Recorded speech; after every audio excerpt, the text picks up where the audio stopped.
बिस्मिल्लाहिर्रहमानिर्रहीम। अस्सलाम वालेकुम व्यूवर्स, कैसे हैं आप लोग? उम्मीद है आप सब ठीक होंगे। जैसा कि आज का हमारा जो लेक्चर है वो एनाटॉमी का थोरेक्स पार्ट 2 का हम लेक्चर स्टार्ट करते हैं, जो कि आज हम करेंगे प्लूरा के बारे में। तो सबसे पहले इसको प्लूरा को देखते हैं। हमारी जो प्लूरा जो होता है ये पेड फॉर्म में होता है और ये हमारी मेडिस्टनम जो आइदर साइड होते हैं वहाँ ये लाई करते हैं, तो लंग्स के साथ। ठीक है, ये कहाँ लाई करते हैं? विद इन थोरेक्स कैविटी में। अब जो प्लूरा जो मेम्ब्रेन होती है उसके दो लेयर्स होती हैं, एक पैरेटल लेयर होती है, एक विज़ुअल लेयर होती है। अब जो पैरेटल लेयर होती है थोरेसिस जो वाल है उसको लाइनिंग करती है और हमारे जो थोरेसिस सरफेस है डायफ्राम उसको सब कवर करती है। और इसके अलावा ये हमारे कहाँ होती है? मेडिसिनम के लेटर एस्पेक्ट पे। ठीक है, और इसकी एक्सटेंशन कहाँ से स्टार्ट होती है? हमारी जो नेक होती है उसके रूट से लेके हमारी अंडर सरफेस जो होता है सुप्राप्लूरल मेम्ब्रेन वहाँ तक जाती है। ठीक है, जो कि थोड़े से आउटलेयर की होती है। उसके अलावा जो हमारी विजुअल लेयर होती है हमारी क्या करती है? जो कि हमारी जो लंग्स जो होते हैं उनकी आउटर सरफेस को कवर करती है और ये हमारी कहाँ तक एक्सटेंशन होती है? उसके इंटरलोबल फीचर तक एक्सटेंड हो जाती है। अब जो हमारी विजुअल जो लेयर होती है एक थिनर होती है पैरेटल लेयर से। अब ये लेयर्स तो हो गई, अब इसकी लेयर्स और कैविटी पढ़ते हैं। अब ये जो लेयर्स हैं आपस में कंटिन्यूस होते हैं एक कफ के ज़रिए, प्लूरा के कफ के ज़रिए, जो क्या करता है स्ट्रक्चर को सराउंड करता है और हमारे जो लंग्स को हाइलम के लेवल पे लीव करता है। अब ये जो कफ होता है ये हैंग डाउन होता है, एक लॉज फॉल्स है जिसे हम पल्मरी लिगामेंट कहते हैं।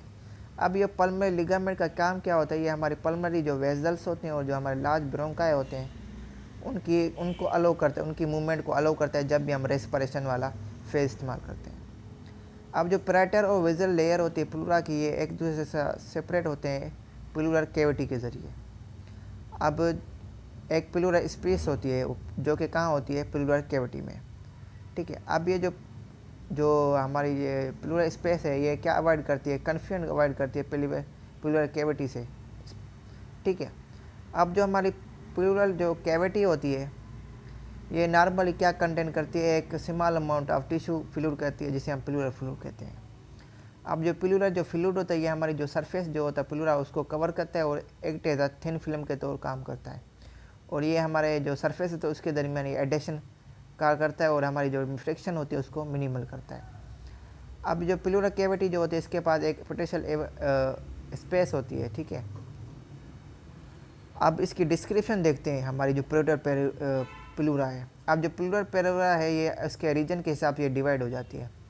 सबसे पहले सर्विकल प्लूरा जिसे हम कुपुला कहते हैं, ये नेक से एक्सटेंड होता है, ये हमारी जो सुप्रा प्लूरल मेम्ब्रेन होते हैं उसके सरफेस तक चला जाता है और ये हमारे किसके लेवल तक जाता है? 1.5 इंच तक होता है। ठीक है, और ये हमारे क्लेविकल के मिडिल थर्ड पार्ट पे होता है। उसके बाद कोस्टल प्लूरा जो होता है ये हमारी जो रिब्स जो होते हैं उसके इनर सरफेस पे होता है और कोस्टल कार्टिलेज पे होता है। इसके अलावा इंटरकोस्टल स्पेसिस पे होता है, वर्टिब्रा बॉडीज और बैक का भी स्टर्नम पे ये कोस्टल प्लूरा प्रेजेंट होता है। डायफ्रामिक प्लूरा जो होता है ये हमारी जो डायफ्राम की जो थोरेक्स सरफेस है उसको कवर करता है। जब भी हमारी क्वाइट रेस्पिरेशन करते हैं जो हमारा जो कोस्टल और जो डायफ्रामिक प्लूरा होता है ये अपोजिशन में अपोज करते हैं एक दूसरे को, किसके लेवल पे? लंग्स के लोअर बॉर्डर पे।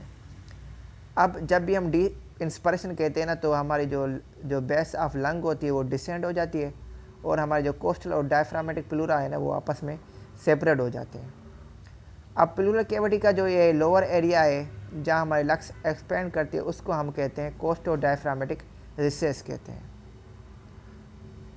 उसके अलावा मेडिसिनल जो प्लूरा होता है ये क्या है? ये कि हमारी मेडिसिनम की लेटरल बॉडी बनाता है और ये एक रिफ्लेक्ट एज अ कफ करता है जहाँ से वेजल्स और ब्रोंकाई कंटिन्यूस हो जाते हैं किसके साथ? विजुअल प्लूरा के साथ। करता है कि जो ईच लंग जो होता है ना वो फ्री होता है एक्सेप्ट एट हाइलम, मतलब कि हर जो लंग का जो पार्ट होता है वो फ्री होता है एक्सेप्ट हाइलम वाले एरिया पे, जो कि किसके साथ ही होता है? ब्लड वेसल्स और ब्रोंकाई के साथ, जो कि हमारी लंग रूट बनाता है। अब जब भी हम फुल इंस्पिरेशन करते हैं जो हमारी लंग्स जो होती हैं वो एक्सपेंड हो जाती हैं और हमारे प्लूरल कैविटीज़ को फिल कर देते हैं। लेकिन जब हम क्वाइट इंस्पिरेशन करते हैं तो हमारी लंग्स जो होती हैं वो हमारी प्लूरल कैविटी को फुली ऑक्यूपाई नहीं करते। 4 साइड्स में कौन सी साइड्स होते हैं? राइट और लेफ्ट कोस्टो डायफ्रामेटिक रेसेस और राइट और लेफ्ट कोस्टो मेडियनल रिसेस पे। अब जो कोस्टो डायफ्रामेटिक रिसेस जो होता है ये एक स्लिट लाइक स्पेसिस होते हैं किस किस के दरमियान, कोस्टल और डायफ्रामेटिक पैराइटल प्लूरा के दरमियान, और ये एक दूसरे के ज़रिए सेपरेट किसके ज़रिए होते हैं, कैपिलरी लेयर के ज़रिए जो कि हमारे प्लूरल फिल्म में प्रेजेंट होती है। जब भी हम इंस्पायरेशन करते हैं जो हमारे जो लंग्स के जो लोअर मार्जिनस होते हैं ना वो हमारे डिसेंड हो जाते हैं इस रिसेसिस में, और जब हम एक्सपायरेशन करते हैं जो फिर जो हमारे जो लंग्स के जो लोअर मार्जिनस है वो असेंड करेंगे। ठीक है, फिर क्या होगा कि कोस्टल और डायफ्रामेटिक जो प्लूरा होता है वो आपस में टुगेदर कम हो जाते हैं अगेन, मतलब एक दूसरे के साथ मिलते हैं। ठीक है, एक्सपायरेशन में मिलते हैं, इंस्पायरेशन में सेपरेट होते हैं।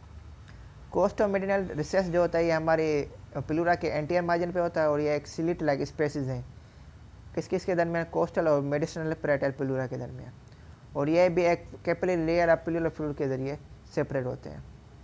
अब कह रहा है कि जब भी कोई इंस्पायरेशन और एक्सपायरेशन होती है ना तो हमारे जो लंग्स के जो इंटीरियर बॉर्डर होते हैं वो क्या करते हैं, स्लाइड करते हैं in and out of the recesses. ठीक है, ये हो गया। अब इसके अलावा इसकी नर्व सप्लाई देखते हैं प्लूरल। अब जो प्लूरल लेयर्स होते हैं ये हमारा इसको इनर्वेशन करते हैं, कंटिन्यूस मेम्ब्रेन होती है, तो इसको इनर्वेशन करने के लिए हमारे सोमैटिक एफरेंट नर्व्स होती हैं जो कि हमारे पैराइटल प्लूरा को सप्लाई करती है, जो कि हमारे सेंसिटिव टू पेन होती है, टेम्परेचर और प्रेशर और टच के। इसके अलावा जो इंटरकोस्टल नर्व जो होती हैं वो हमारे सेगमेंटली कोस्टल प्लूरा को सप्लाई देती हैं। इसके अलावा जो फ्रेनिक जो नर्व होती है मेडिसिनल प्लूरा को सप्लाई देती है। इसके अलावा जो फ्रेनिक नर्व होती है डायफ्रामेटिक प्लूरा को सप्लाई देती है डोम के एरिया पे, और इसके अलावा लोअर इंटरकोस्टल नर्व को देती है जो कि हमारी डायफ्रामेटिक प्लूरा जो होता है उसके पेरिफेरी को सप्लाई देता है। अब कहते हैं कि जो विजुअल अफरेंट नर्व जो होती है ना ये हमारे विजुअल प्लूरा को सप्लाई देती हैं जो कि हमारे सेंसिटिव टू स्ट्रेच होते हैं, बट ये जो होते हैं ना ये इनसेंसिटिव किसके साथ होते हैं, पेन और टच से ये इनसेंसिटिव होती हैं। अब ये जो नर्व्स होती हैं ये हमारे ऑटोनॉमिक नर्व्स के साथ अकम्पनी होकर हमारी कहाँ तक जाती है, पल्मोनरी प्लेक्सस जाती है। अब ये देखिए ये हमारा जो एज वाला जो पार्ट है ये हमारे सर्विकल प्लूरा है जिसे हम पैराइटल प्लूरा कह रहे हैं। अब ये वाला जो पार्ट है ये हमारा मेडिसिनल प्लूरा है। ठीक है, अब ये वाली जो हमारी वीन जा रही है हमारी पल्मोनरी वीन है। अब ये जो हमारा कफ है प्लूरा ये क्या करता है, बेसिकली क्या करता है हमारी स्ट्रक्चर्स को अलो करता है ताकि उसमें मूवमेंट हो सके। और ये अलावा हमारा जो कोस्टल कार्डियल की साइड पे ये कोस्टल प्लूरा होता है, ये हमारा ब्रोंकाई है। ठीक है, अगर ये इसका ये पल्मोनरी लिगामेंट हो गया, ये इसका नीचे वाला ये डायफ्रामेटिक प्लूरा होता है। ठीक है, अब ये लंग्स को दिखाए, इसके अपर लो में ये इसकी लेफ्ट लंग है और ये हमारा जो है इसका ओब्लिक फिशर है, ये विजुअल प्लूरा है जो कि हमारा किस को लंग को करता है। ठीक है, ये इसकी स्ट्रक्चर है। तो इसी के साथ हम आज का लेक्चर एंड करते हैं। उम्मीद है आपको ये लेक्चर अच्छा लगा होगा। अगर आप हमारे चैनल पे फर्स्ट टाइम है तो लाइक कमेंट और सब्सक्राइब करें, और इस लेक्चर के से रिलेटेड कोई भी क्यूरी हो तो आप कमेंट करें, इंशाल्लाह आप जल्द से जल्द रेस्पॉन्ड करेंगे। अपना ख्याल रखें, बाय।